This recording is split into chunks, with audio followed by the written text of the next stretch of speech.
Olá, tudo bom? Vamos continuar falando de pop art, tá? E vamos ler junto lá os artistas da pop art. Pega lá seu livro, na página 13, e acompanha a leitura comigo e marca também, tá? O que eu marcar aqui no vídeo para vocês. Então tá. Andy Warhol, eu comentei com eles, eu comentei dele na aula passada e o trabalho, a atividade tinha também a opção do Andy Warhol. Ele foi um dos representantes assim maiores da pop art, tá? Ele, Jason e o Hollister. Você vai ver hoje. Então vamos conhecer um pouquinho do Andy Warhol, tá? Ele foi, deixa eu pegar aqui, ele foi uma das figuras centrais da pop art nos Estados Unidos, sendo, pois, um dos nomes mais conhecidos e importantes do movimento.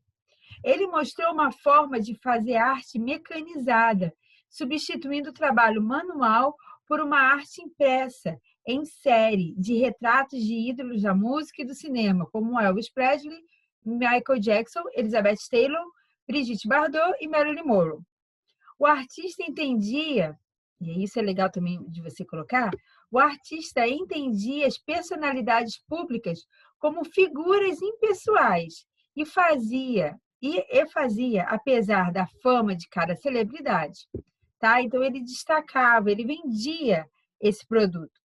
Warhol usava a técnica de serigrafia, destacando a impessoalidade do objeto e produzindo em massas. Você já sabe que a serigrafia é aquela impressão, né, em tela, né?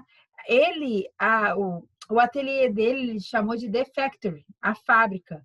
Então ele fazia como se fosse a ideia de uma fábrica mesmo, de produção de arte, né? E sempre muito colorido, com aquelas cores bem saturadas, tá joia?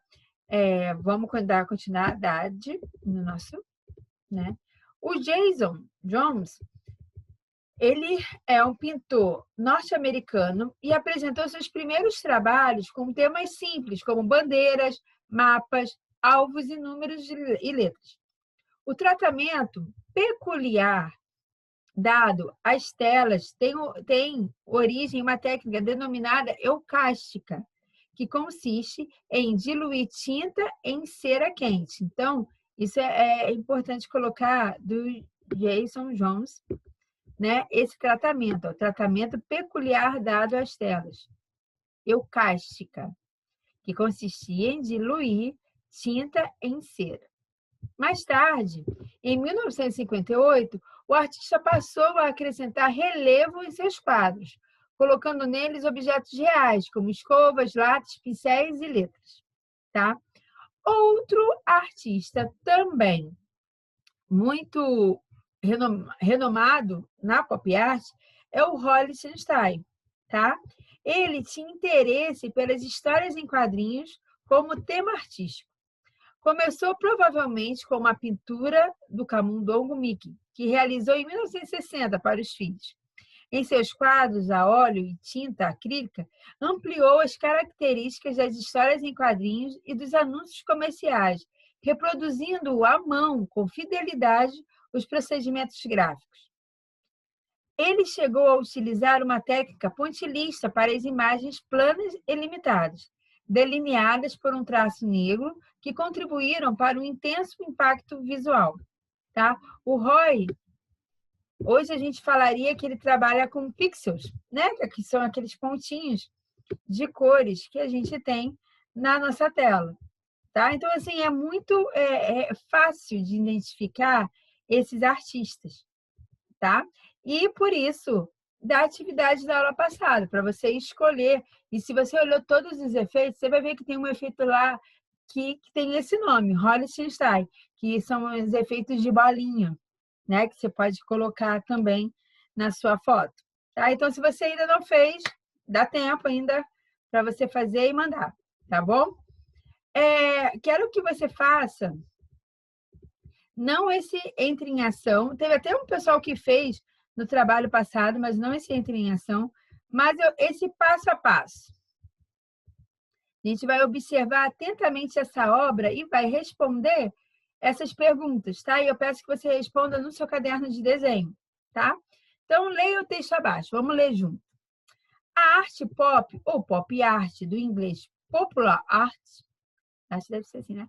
Não deve ser considerado um fenômeno de cultura popular, mas uma interpretação feita pelos seus artistas da cultura dita popular e de massa. Os artistas da pop art criaram ironias por meio de símbolos, de modo a construir uma crítica implícita ao consumo da sociedade capitalista. Isso porque o consumo é incentivado de forma abundante pelo cinema, pela publicidade, etc. A pop art recusa a separação entre arte e vida. Por isso, ela é capaz de se conectar ao público a partir de signos e símbolos extraídos do imaginário da cultura de massa e da vida cotidiana. Esse efeito foi levado a cabo quando esses artistas utilizaram na arte a linguagem do designer comercial. Com isso, diluíram as diferenças que separavam a arte erudita da arte popular. Tá? Por isso que ele é um movimento muito importante. Tá? E o que a gente vai fazer? Qual é o nosso exercício agora? É observar atentamente essa imagem, né, da obra produzida pelo artista brasileiro Lobo. Tá? Então, vamos dar uma olhadinha aqui. No texto e na obra do artista são apresentados elementos da pop art. Discuta com seus colegas que tipo de elementos você conseguiu identificar na imagem. A gente não tem como discutir isso em sala, né? Fazendo debate e tudo mais. Então, vai ser um exercício mesmo para você de observação e você vai responder, então, as perguntas, né, que vêm a seguir. Né? Identifique o tipo de material que você acha que o artista utilizou. Observe as formas e as cores utilizadas na compilação. Que elementos são esses? Então, você vai responder de acordo com o que está lá na sua página 15, em cima dessa imagem. Ok? Muito, muito boa, né? Vamos continuar? E aí eu vou dar um pulo rápido aqui. Vamos continuar? Aqui na nossa página 16. A pop art no Brasil. A década de 1960 foi um período de grande efervescência para as artes plásticas no Brasil. Os artistas brasileiros assimilaram o movimento, passando a utilizar os procedimentos e as referências das culturas de massa.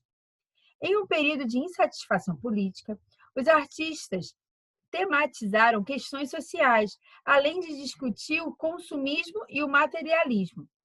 A pop art se transformou em um importante instrumento de denúncia social das injustiças que aconteciam no país naquela época. Lembra que essa época a gente estava numa grande ditadura, tá? E houve todo um movimento aqui no Brasil contra a cultura,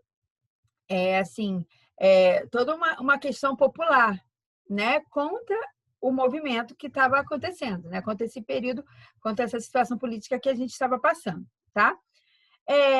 Por isso que a gente fala que a pop art se tornou um grande instrumento de denúncia social, né? Pela maneira com que o pessoal estava se colocando.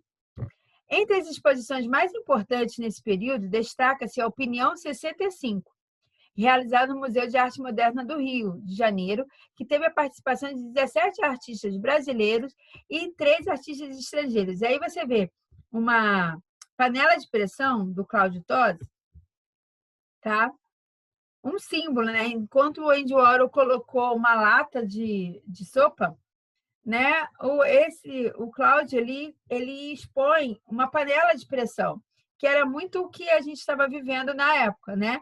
Uma pressão, assim, algo que podia ou desligar o fogo e essa pressão abaixar, ou explodir, né? Então, assim, é muito do reflexo do que estava acontecendo.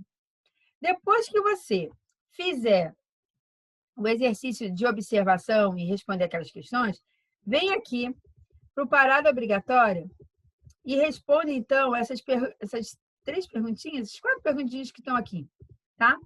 O movimento pop art representou componentes da cultura popular, aqueles de grande influência na vida cotidiana das pessoas na segunda metade do século XX.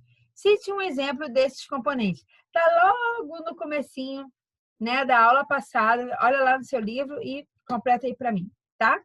De onde os artistas da pop art extraíram seus temas? Eu falei isso também, né? E você, voltando aí 2 páginas, você já mata a resposta. E por último, o que você considera que os artistas da pop art queriam transmitir com suas produções, tá? Então é isso. Feito essas atividades, tira uma foto só das suas respostas, manda como um arquivo lá na plataforma para mim. Beleza? Um beijo. Qualquer hora a gente está se falando de novo. Tchau.